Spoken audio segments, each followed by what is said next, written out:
ओम साई राम। नमस्कार। स्वागत है आपका सीक्रेट टेल्स ऑफ भारत में, जहां हम आपको ले चलते हैं सनातन धर्म की दिव्य कथाओं की ओर।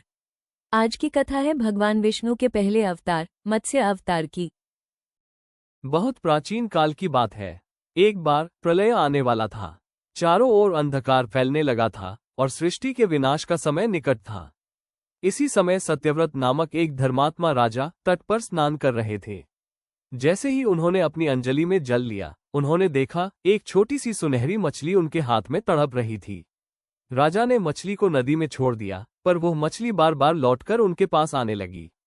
राजा ने पूछा, हे मछली, तू कौन है? क्यों बार बार मेरे पास आती है? मछली बोली, हे राजन, मैं कोई साधारण जलचर नहीं, मैं हूँ विष्णु। मैं प्रलय से पहले तुझे एक महान कार्य सौंपने आया हूँ। राजा सत्यव्रत ने भक्तिपूर्वक भगवान को प्रणाम किया। भगवान विष्णु ने कहा, प्रलय के समय सब कुछ जलमग्न हो जाएगा, लेकिन कुछ महान ग्रंथों, ऋषियों, औषधियों और जीवों को सुरक्षित रखना आवश्यक है।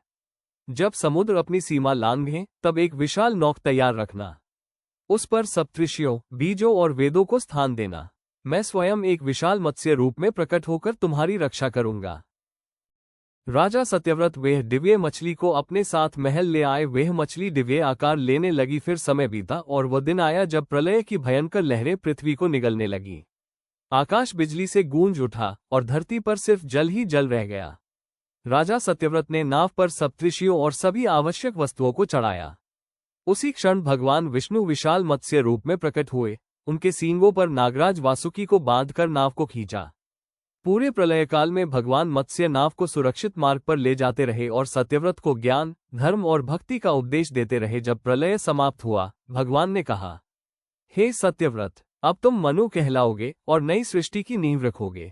ये सृष्टि पुनः धर्म और सत्य पर आधारित होगी।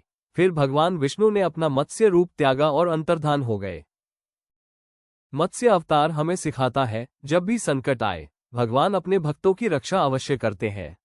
ये सिर्फ एक अवतार नहीं, बल्कि धर्म और ज्ञान की रक्षा की प्रेरणादायक गाथा है। अगर आपको ये कथा पसंद आई तो लाइक, शेयर, कमेंट और सब्सक्राइब जरूर करें। और हाँ, घंटी का बटन दबाएं ताकि आप कोई नई कथा मिस न करें। फिर मिलेंगे एक और दिव्य कथा के साथ सीक्रेट टेल्स ऑफ भारत में। ओम साई राम।